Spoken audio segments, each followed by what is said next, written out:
Salut à tous, c'est Axel de testmobile.fr et ceci est le test express du Sony Xperia Z, le gros flagship de Sony qui a été dévoilé au CES à Las Vegas en début d'année avec son grand écran 5 pouces avec une forte densité de pixels, 16 Go de mémoire interne, un gros quad-core 1,5 GHz, 2330 mAh au niveau de la batterie et bien sûr cet appareil photo 13 mégapixels. On va faire un tour sur le design, c'est un test rapide. Sur la droite, on a ces touches qui sont assez originales avec tout le système de cache également, puisque c'est un appareil qui est certifié IP57, IP55. On a des caches partout, notamment pour le jack, ce qui n'est pas trop pratique. C'est un appareil qui est très compact avec double plaque en verre à l'avant comme à l'arrière. Sur le côté gauche, il n'y a pas grand chose à signaler à part le port pour mettre la micro SD. À l'arrière, la coque en verre, la fameuse, qui est franchement très jolie, très réussie, qui est protégée par une sorte de filtre, de film, pardon, qui est posé par Sony pour protéger des fractures. Et en main, c'est vraiment très agréable. C'est un appareil que j'aime beaucoup parce qu'il est compact, léger et agréable à saisir. Ergonomique, c'est un 5 pouces, mais vous pouvez quand même bien l'agripper. Le seul problème que je vois moi au niveau de l'ergonomie, c'est les boutons sur la droite. Le bouton on-off, je trouve, est un petit peu bas pour les droitiers. Mais sinon, globalement, ça va très bien.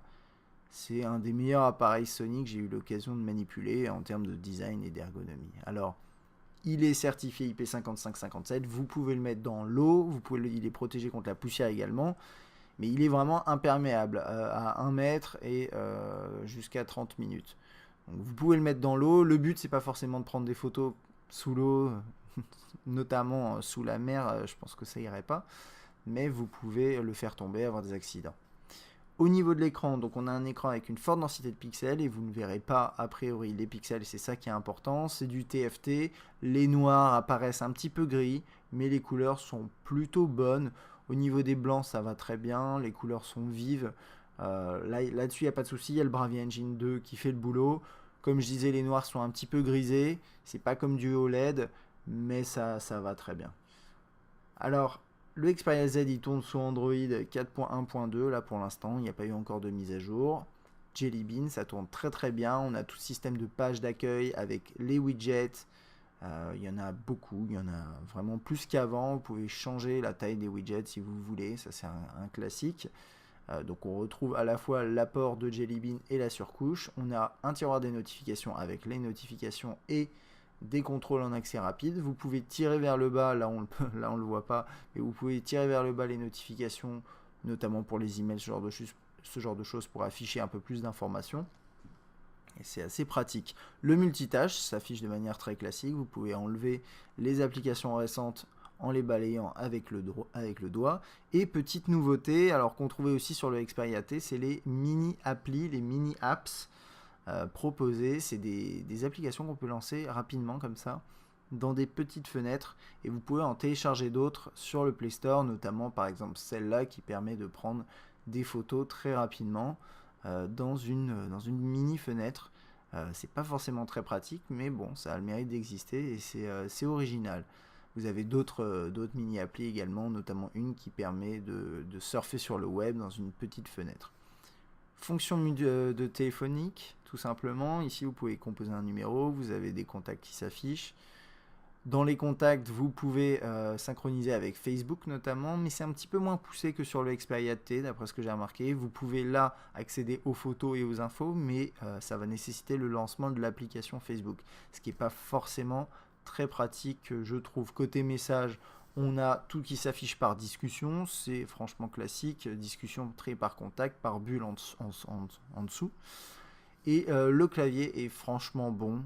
C'est pas du niveau d'un SwiftKey par exemple au niveau des propositions, mais ça va corriger beaucoup de choses. Il est très fluide à l'utilisation et franchement agréable. Par défaut, vous n'avez pas forcément besoin de changer. Vous avez la possibilité aussi d'ajouter des pièces jointes, notamment de griffonner des petits dessins, des notes, ce genre de choses. C'est assez sympa. Le menu principal n'est pas franchement réussi. Je trouve qu'esthétiquement il est laid, mais il y a les fonctionnalités qui sont là. Vous pouvez faire des tris, vous pouvez faire des recherches. Sur le web, c'est un gros quad-core sous Android Jelly Bean. Le navigateur par défaut c'est Chrome et ça tourne franchement très très bien. Vous pouvez sélectionner du texte, vous pouvez ouvrir différentes fenêtres avec différents sites. Sincèrement, c'est une très très bonne expérience. En lecture musicale, vous avez 2 onglets, lecture et ma musique, avec la possibilité de liker un morceau avec cette intégration Facebook. Ensuite, vos morceaux sont triés par album, artiste, morceau, liste de lecture. Vous avez SenseMe, vous avez une intégration avec les réseaux sociaux et le DLNA également. Ensuite, tout est affiché de manière assez classique, hein, c'est un listing de cette façon-là. Vous avez les pochettes, vous pouvez naviguer parmi les morceaux en faisant glisser les pochettes. Tout est très très fluide dans l'interface, il n'y a pas de souci. Vous pouvez contrôler votre musique de différentes façons. Donc bon, bien sûr, il y a le volume qui est là. Vous pouvez contrôler la musique dans le tiroir des notifications et vous avez également un widget sur l'écran d'accueil qui permet de contrôler ça. C'est assez classique. Et dernière chose, sur l'écran de déverrouillage, si vous êtes en train de faire autre chose, vous déverrouillez rapidement votre écran et vous pouvez contrôler la musique rapidement. Ça, c'est toujours très pratique de trouver ces contrôles ici. La galerie, c'est celle qu'on trouve sur la Xperia T avec quelques différences. Vous pouvez zoomer, dézoomer pour afficher les vignettes différemment, trier par ordre chronologique. Ensuite, vous avez vos albums avec synchronisation Facebook, mémoire interne et aussi géotagging de vos photos. C'est un petit peu gadget parce qu'il faut voyager un petit peu quand même. Mais vous pouvez afficher vos photos sur un globe, par exemple ici, ou sur une carte. Et ces 2 fonctionnalités-là étaient intégrées dans un onglet avant. Et là, maintenant, vous les retrouvez dans cet espace-là, album.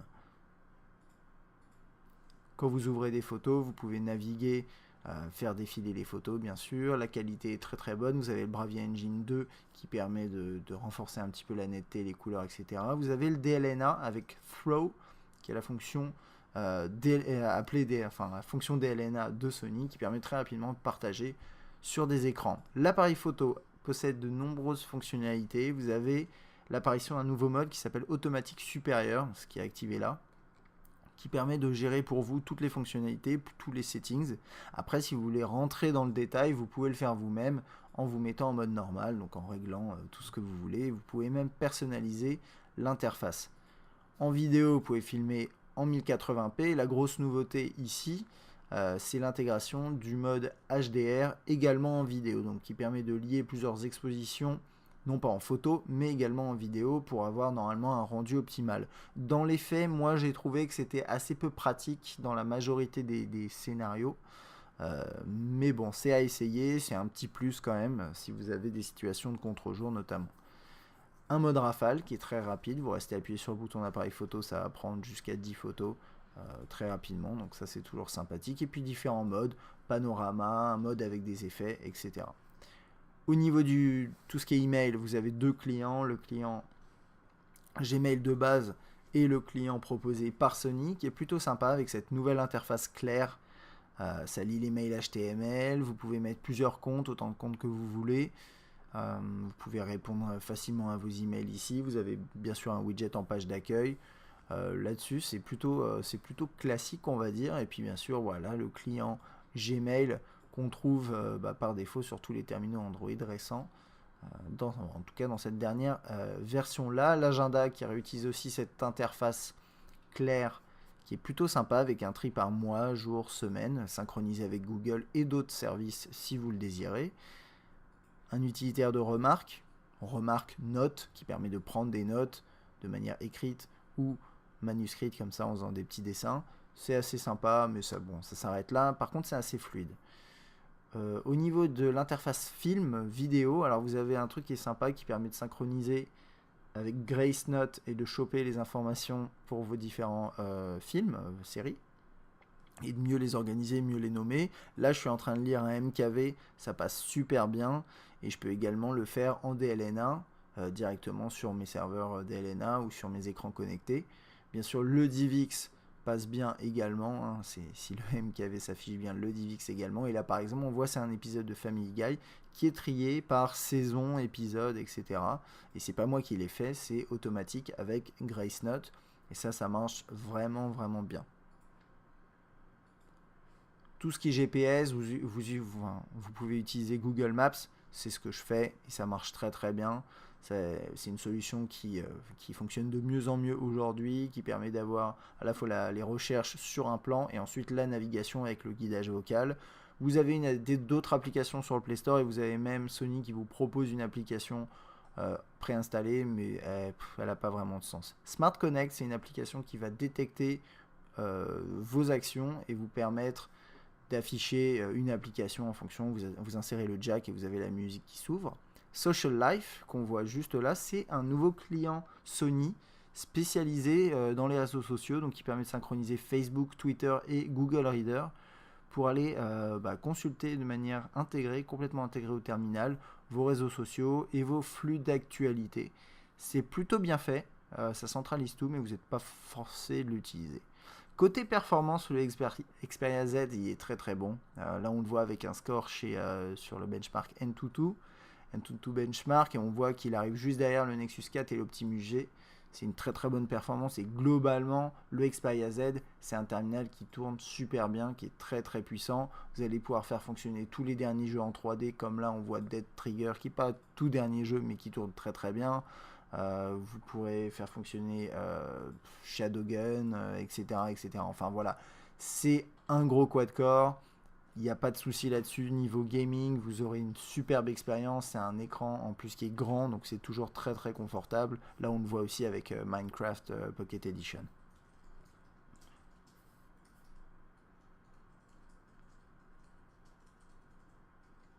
Dernière chose pour le jeu, le terminal est certifié PlayStation avec le nouveau service qui a été lancé en octobre dernier, qui s'appelle PlayStation Mobile. Personnellement, ça m'a un peu déçu puisqu'on ne retrouve pas la même expérience que sur le Play, le Xperia Play. On va avoir des petits jeux qui sont exclusifs à cet environnement-là. On ne retrouve plus les jeux PS1. Et autant vous dire que moi, je préfère largement acheter des jeux de qualité sur le Play Store pour pouvoir les réutiliser après que me retrouver bridé dans l'environnement PlayStation Mobile proposé là par Sony. J'espère que les choses vont évoluer dans le bon sens parce que là, dans l'état, c'est vraiment pas très très intéressant. Voilà, donc bon, on verra bien comment ça va changer là-dessus. Alors l'appareil dispose d'une batterie de 2330 mAh et d'un mode stamina qui permet d'économiser de la batterie. J'ai pas vraiment pu essayer ce mode, donc je vais vous parler de l'autonomie sans ce mode-là. Ce que j'ai eu, c'est lors du test d'autonomie classique, c'est une excellente autonomie globale, mais quelques petits soucis sur la fin quand on commence à vraiment faire fonctionner des jeux, le GPS. Moi, j'ai arrivé à terminer une journée à 30% en utilisation intensive, ce qui est plutôt bon.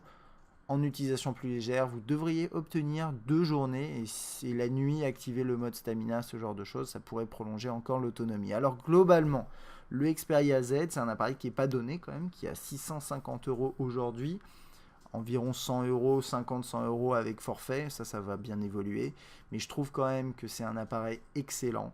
C'est le smartphone de ce début d'année 2011 en attendant les prochaines annonces de HTC et Samsung notamment.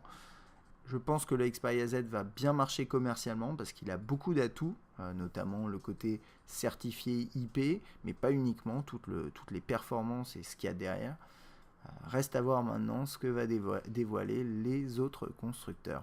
Voilà. Si vous avez aimé ce test, n'hésitez pas à appuyer sur like, n'hésitez pas à vous abonner. À bientôt.